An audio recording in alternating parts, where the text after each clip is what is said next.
നമ്മുടെ ഒരു പുതിയ വീഡിയോയിലോട്ട് സ്വാഗതം. അപ്പോൾ ഇന്നത്തെ നമ്മുടെ റെസിപ്പി എന്ന് പറയുന്നത് ഗോതമ്പ് പൊടിയും അതേപോലെ ചെറുപയറും വെച്ചിട്ട് വളരെ ഹെൽത്തി ആയിട്ടുള്ള ഒരു സിമ്പിളായിട്ടുള്ള സ്നാക്കാണ് കേട്ടോ. ആവിയിൽ വേവിച്ചെടുക്കുന്ന ഈ ഒരു സ്നാക്ക് എല്ലാവർക്കും തീർച്ചയായിട്ടും ട്രൈ ചെയ്ത് നോക്കാൻ പറ്റുന്ന നല്ലൊരു റെസിപ്പിയാണ്. അപ്പോൾ ട്രൈ ചെയ്ത് നോക്കുന്ന സമയത്ത് ഉറപ്പായിട്ടും ഫീഡ്ബാക്ക് അറിയിക്കുക. പിന്നെ കണ്ടുകൊണ്ടിരിക്കുന്ന സമയത്ത് ഈ ഒരു റെസിപ്പി ഇഷ്ടപ്പെട്ടാൽ വീഡിയോ വേഗം തന്നെ താഴെ കാണുന്ന ലൈക്ക് ബട്ടണിൽ ഒന്ന് ക്ലിക്ക് ചെയ്യണേ. അപ്പോൾ നമുക്ക് വേഗം തന്നെ ഈ ഒരു സിമ്പിളായിട്ടുള്ള സ്നാക്ക് എങ്ങനെ തയ്യാറാക്കുന്നതെന്ന് ഒന്ന് കണ്ടു നോക്കാം. അപ്പോൾ അതിനായിട്ട് നമുക്ക് ആദ്യം തന്നെ ഒരു 3/4 കപ്പോളം വരുന്ന ചെറുപയർ 3 മണിക്കൂർ വെള്ളത്തിലിട്ടിട്ട് നന്നായിട്ട് കുതിർത്ത് അതിൻ്റെ വെള്ളമൊക്കെ കളഞ്ഞ് നന്നായിട്ട് ഡ്രെയിൻ ചെയ്തിട്ട് എടുത്തിട്ടുള്ളതാണ് കേട്ടോ ഇത്. ഇനി ഈ ഒരു ചെറുപയർ നമുക്ക് കുക്കറിലിട്ടിട്ട് നന്നായിട്ടൊന്ന് വേവിച്ചെടുക്കണം. അപ്പോൾ അതിന് വേണ്ടിയിട്ട് നമ്മൾ കുതിർത്തെടുത്തിട്ടുള്ള നന്നായിട്ട് കഴുകി ക്ലീൻ ചെയ്തിട്ടുള്ള ആ ഒരു ചെറുപയർ കംപ്ലീറ്റ് ആയിട്ട് നമുക്കിതുപോലുള്ളൊരു കുക്കറിലോട്ട് അങ്ങോട്ട് മാറ്റി കൊടുത്തേക്കാം. ഇനി ഇത് വേവിച്ചെടുക്കുന്ന സമയത്ത് നമ്മൾ സാധാരണ കറിക്കൊക്കെ വെക്കുന്നത് പോലെ ഒരുപാട് വെള്ളം ഒഴിച്ചിട്ട് നമ്മൾ വേവിച്ചെടുക്കരുത്. നമ്മൾ ഈ ഒരു ചെറുപയർ നന്നായിട്ടൊന്ന് പൊങ്ങിച്ചെടുക്കുകയാണ് ചെയ്യുന്നത്. അതുകൊണ്ട് ആ ഒരു ചെറുപയർ ഒന്നും മുങ്ങി നിൽക്കാൻ പാകത്തിലുള്ള വെള്ളം അത്ര മാത്രം മതി കേട്ടോ. ഒരുപാട് വെള്ളം ഒഴിച്ചെന്ന് കഴിഞ്ഞാൽ ചെറുപയർ ആകെ മൊത്തം അങ്ങോട്ട് കുഴഞ്ഞു പോകും. അതുകൊണ്ട് കുറച്ച് മാത്രം വെള്ളം ഒഴിച്ചിട്ട് കറക്റ്റ് ഒരു മീഡിയം ഫ്ലെയിമിൽ 4 വിസിൽ അത്ര മാത്രം മതി. അപ്പോഴേക്കും ചെറുപയർ നമ്മൾ നന്നായിട്ട് അങ്ങോട്ട് വെന്തിട്ട് കേട്ടോ. ഇനി നമുക്ക് ഇതിനാവശ്യമായിട്ടുള്ള ഗോതമ്പ് പൊടി ഒന്ന് കുഴച്ചിട്ട് എടുക്കാം കേട്ടോ. അപ്പോൾ അതിനായിട്ടിത് ഒരു 3/4 കപ്പോളം വരുന്ന ഗോതമ്പ് പൊടി നമുക്കിതുപോലുള്ളൊരു പാത്രത്തിലോട്ട് അങ്ങോട്ട് ഇട്ട് കൊടുത്തേക്കാം. ഇനി ഈ ഒരു പൊടിക്ക് ആവശ്യമായിട്ടുള്ള ഒരു നുള്ളുപ്പും കൂടി നമുക്ക് ഈ ഒരു സമയത്ത് ഇതിലോട്ട് അങ്ങോട്ട് ചേർത്ത് കൊടുത്തേക്കാം. ഇനി വെള്ളം ഒഴിച്ചിട്ട് കുഴച്ചെടുക്കുന്നതിന് മുന്നേ ഇതുപോലുള്ളൊരു വിസ്കോ അല്ലാന്നുണ്ടെങ്കിൽ സാധാരണ ഒരു സ്പൂണോ വെച്ചിട്ട് നന്നായിട്ട് ഇതുപോലെ ഒന്ന് മിക്സ് ചെയ്തിട്ട് എടുക്കാം കേട്ടോ. ആ ഒരു ഉപ്പിൻ്റെ ആ ഒരു കണ്ടൻറ്റ് ഈ ഒരു പൊടിയുടെ എല്ലാ ഭാഗത്തും എത്താൻ വേണ്ടിയിട്ടാണ് ഇതുപോലെ നമ്മൾ നന്നായിട്ടൊന്ന് മിക്സ് ചെയ്തിട്ട് എടുക്കുന്നത്. ഇനി സാധാരണ നമ്മൾ ചപ്പാത്തിക്കൊക്കെ കുഴച്ചെടുക്കുന്നത് പോലെ കുറച്ചായിട്ട് വെള്ളം ഒഴിച്ചിട്ട് നന്നായിട്ട് നല്ല സോഫ്റ്റായിട്ട് അങ്ങോട്ട് കുഴച്ചെടുക്കാം കേട്ടോ. പിന്നെ നമ്മൾ ഒരുപാട് അങ്ങോട്ട് മാവ് ലൂസായി പോകണ്ട, കറക്റ്റ് നമ്മൾ ചപ്പാത്തിക്കൊക്കെ കുഴച്ചെടുക്കുന്ന അതേ ഒരു പരുവം തന്നെ കേട്ടോ. പിന്നെ വെള്ളം എന്ന് പറയുന്നത് സാധാരണ വെള്ളം ഒഴിച്ചിട്ട് നന്നായിട്ട് നല്ല സോഫ്റ്റായിട്ട് എണ്ണയൊക്കെ കയ്യിൽ ഒട്ടിപ്പിടിക്കുന്നുണ്ടെന്നുണ്ടെങ്കിൽ എണ്ണയൊക്കെ കയ്യിൽ നിന്ന് തടവി കൊടുത്തതിന് ശേഷം സോഫ്റ്റായിട്ട് അങ്ങ് കുഴച്ചെടുത്താൽ മതി.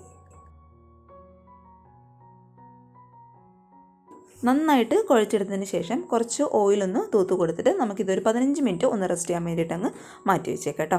നമ്മളിതുപോലെ ഓയിൽ നന്നായിട്ടൊന്ന് തൂത്ത് കൊടുക്കുന്ന സമയത്ത് നമ്മുടെ മാവ് നന്നായിട്ട് സോഫ്റ്റായിട്ട് വരികയും ചെയ്യും. നമ്മൾ റെസ്റ്റ് ചെയ്യാൻ വയ്ക്കുന്ന ആ ഒരു സമയം കൊണ്ട് നമ്മുടെ മാവ് ഒട്ടും അങ്ങോട്ട് ഡ്രൈ ആവുകയില്ല. അപ്പോൾ നന്നായിട്ട് ഓയിലൊന്ന് തൂത്ത് കൊടുത്തിട്ട് ഒരു 15 മിനിറ്റ് നമുക്കൊന്ന് റെസ്റ്റ് ചെയ്യാൻ വേണ്ടിയിട്ട് അങ്ങ് മാറ്റി വെച്ചേക്കാം. ഇനി നമുക്ക് ഈ ഒരു സ്നാക്കിന് ആവശ്യമായിട്ടുള്ള ഫില്ലിങ്സ് ഒന്ന് റെഡിയാക്കി എടുക്കാം കേട്ടോ. അപ്പോൾ അതിനായിട്ട് ഇതുപോലുള്ളൊരു പാനിൽ ഒരു 2 ക്യൂബോളം വരുന്ന ശർക്കര നമുക്ക് ഇതുപോലെ അങ്ങോട്ട് ഇട്ട് കൊടുത്തേക്കാം. ഇനി ഈ ഒരു ശർക്കര പാനി നമുക്കൊന്ന് റെഡിയാക്കി എടുക്കണം. അതിനായിട്ട് ഒരുപാട് വെള്ളമില്ല, ഒരു 1/4 കപ്പോളം വരുന്ന വെള്ളം നമുക്ക് ഈ ഒരു ശർക്കരയിലോട്ട് അങ്ങോട്ട് ഒഴിച്ചു കൊടുക്കാം കേട്ടോ. ഇനി ഈ ഒരു ശർക്കര പാനി നമുക്ക് റെഡിയാക്കി എടുക്കണം. അപ്പോൾ അതിനായിട്ടൊരു മീഡിയം ഫ്ലെയിമിൽ വെച്ചിട്ട് ഈ ഒരു ശർക്കര നമുക്ക് നന്നായിട്ട് ഇതുപോലെ അങ്ങോട്ട് ഉരുക്കിയിട്ടെടുക്കാം.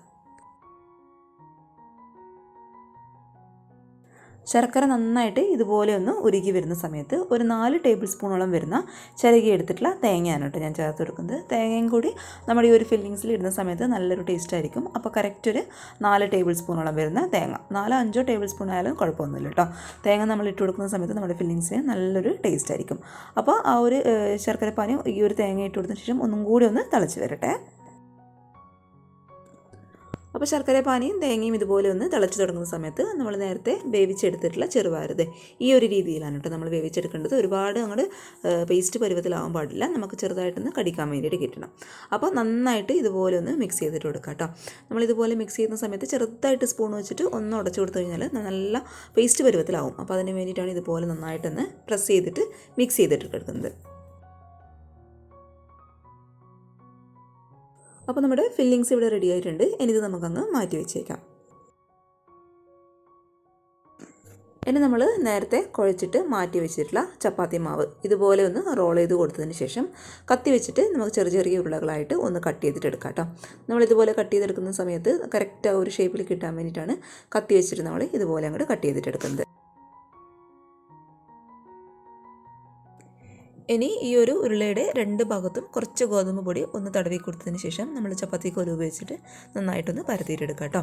നമ്മൾ ചപ്പാത്തിക്കൊക്കെ പരത്തിയെടുക്കുന്ന പോലെ ഒരുപാട് നൈസായിട്ട് അങ്ങോട്ട് പരത്തിയെടുക്കേണ്ട, ഇച്ചിരി കട്ടി കൂടി തന്നെ പതുക്കെ അങ്ങോട്ട് പരത്തിയിട്ടെടുക്കുക. ഒരുപാട് ബലം കൊടുത്തിട്ട് ചപ്പാത്തി കോലിൽ ബലം കൊടുത്തിട്ട് പരത്തിയെടുക്കണം കേട്ടോ.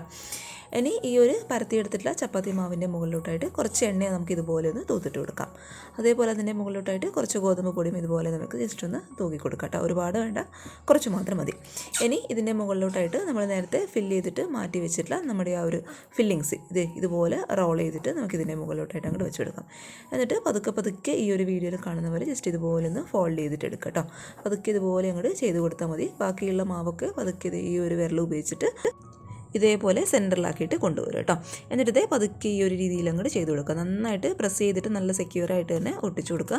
അല്ലാന്നുണ്ടെങ്കിൽ നമ്മളിത് ആവിയേറ്റി എടുക്കുന്ന സമയത്ത് എല്ലാം കൂടി അങ്ങോട്ട് പൊട്ടിപ്പോകാനുള്ള ചാൻസ് ഉണ്ട്. എന്നിട്ട് പതുക്കെ ഇതുപോലെ ഒന്ന് ഷേപ്പ് ചെയ്ത് കൊടുക്കുക കേട്ടോ. അപ്പം നമുക്കതൊന്ന് ചെയ്തെടുക്കുന്നത് തന്നെ എങ്ങനെയാണ് ചെയ്യേണ്ടതെന്ന് ഏകദേശം നമുക്ക് നന്നായിട്ട് അങ്ങോട്ട് മനസ്സിലായിക്കോളും. എന്നിട്ട് പതുക്കെ ഇതുപോലെ ഒന്ന് പ്രസ് ചെയ്തിട്ട് കൊടുക്കുക. നമ്മൾ ഒരുപാട് അങ്ങോട്ട് ബലം കൊടുത്തിട്ട് പ്രസ് ചെയ്യുന്ന സമയത്ത് ഇതെല്ലാം കൂടി അങ്ങോട്ട് പൊട്ടിപ്പോകാനുള്ള ചാൻസ് ഉണ്ട്. പതുക്കെ നമ്മുടെ കൈവിരൽ ഉപയോഗിച്ചിട്ട് തന്നെ ഇതുപോലെ അങ്ങോട്ട് പ്രസ് ചെയ്തെടുത്താൽ മതി.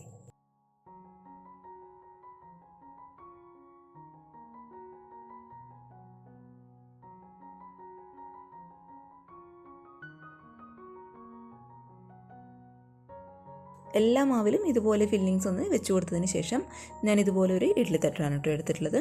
ഇനി ഓരോ ഇഡ്ഡലിത്തട്ടിൻ്റെ കുഴികളിലും നമുക്ക് കുറച്ചായിട്ട് ഓയിലൊന്ന് ഗ്രീസ് ചെയ്തിട്ട് കൊടുക്കാം. ഒരുപാട് വേണ്ട, ഇതുപോലെ ഒരു ബ്രഷ് ഉപയോഗിച്ചിട്ടോ അല്ലാന്നുണ്ടെങ്കിൽ നമ്മുടെ കൈവിരൽ ഉപയോഗിച്ചിട്ടോ കുറച്ച് ഓയിലൊന്ന് ഗ്രീസ് ചെയ്ത് കൊടുത്താൽ മതി. ഇനി നമ്മൾ പരത്തി വെച്ചിട്ടുള്ള ഓരോ മാവും നമുക്ക് ഓരോ കുഴികളിലായിട്ട് ഇതുപോലെ അങ്ങോട്ട് വെച്ച് കൊടുത്തേക്കാം.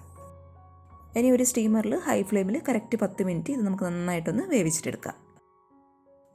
അപ്പോൾ ഇത് സ്റ്റീമറിൽ വെച്ചിട്ട് ഒരു 10 മിനിറ്റ് നന്നായിട്ട് വേവിച്ചെടുക്കുമ്പോഴേക്കും നന്നായിട്ട് ഇതുപോലെ അങ്ങോട്ട് വെന്ത് കിട്ടിയിട്ടുണ്ട് കേട്ടോ. ഇതിപ്പോൾ അത്യാവശ്യം നന്നായിട്ട് ചൂടുണ്ട്. ഈ ചൂടൊക്കെ ഒന്ന് മാറിക്കഴിഞ്ഞാൽ ഇത് ഓട്ടോമാറ്റിക്കായിട്ട് ഇതിൽ നിന്ന് ഇളകിപ്പോരും കേട്ടോ.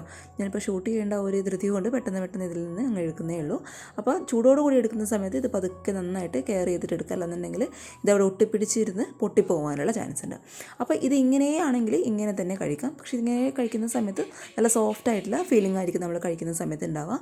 അല്ലാന്നുണ്ടെങ്കിൽ നമ്മൾ എണ്ണയിലിട്ടിട്ട് ഒന്ന് ഫ്രൈ ചെയ്യുന്ന സമയത്ത് കഴിച്ചാൽ ആ ഒരു ക്രിസ്പിനെസ് ഉണ്ടാവും. അപ്പോൾ ഞാനിത് ജസ്റ്റ് ഒന്ന് ഫ്രൈ ചെയ്തിട്ട് എണ്ണയിലിട്ടിട്ട് ഒന്ന് ഫ്രൈ ചെയ്തെടുക്കാൻ വേണ്ടിയിട്ട് പോവാണ്. അതിനായിട്ട് ഒരു പാനിൽ കുറച്ച് ഓയിലൊന്ന് ചൂടാകുന്ന സമയത്ത് നമുക്ക് ഓരോന്നോരോന്നായിട്ട് ഇതുപോലെ ഒരു മീഡിയം ഫ്ലെയിമിൽ വെച്ചിട്ട് ഒന്ന് ഫ്രൈ ചെയ്തിട്ടെടുക്കാം.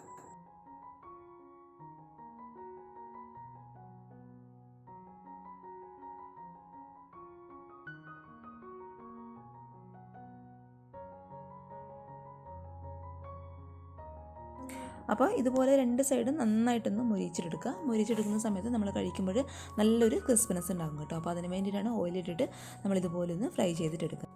അപ്പോൾ ഇതുപോലെ രണ്ട് സൈഡും നന്നായിട്ടൊന്ന് മുരിഞ്ഞ് വരുന്ന സമയത്ത് ഇത് പതുക്കെ നമുക്ക് എണ്ണയിൽ നിന്ന് എടുത്ത് മാറ്റി കൊടുക്കാം കേട്ടോ. അപ്പോൾ ഇത്രയേ ഉള്ളൂ ആവിയിൽ വേവിച്ചെടുക്കുന്നത് നമ്മൾ സിമ്പിളായിട്ടുള്ള സ്നാക്ക് ഇവിടെ റെഡി ആയി കഴിഞ്ഞു. ഗോതമ്പ് പൊടിയും ചെറുപയറൊക്കെ എല്ലാവരുടെ വീട്ടിലും എപ്പോഴും ഉണ്ടാകുന്ന സാധനം തന്നെയാണ്. അപ്പോൾ ഇതുവരെ ഇതുപോലെ ട്രൈ ചെയ്യാത്തവർ ഉറപ്പായിട്ടും ഒരു തവണ ഒന്ന് ട്രൈ ചെയ്ത് നോക്കുക.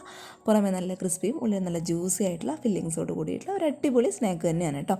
സിമ്പിളായിട്ടുള്ള സ്നാക്കാണ്, പക്ഷെ നല്ല ടേസ്റ്റാണ് കഴിക്കാൻ വേണ്ടിയിട്ട്.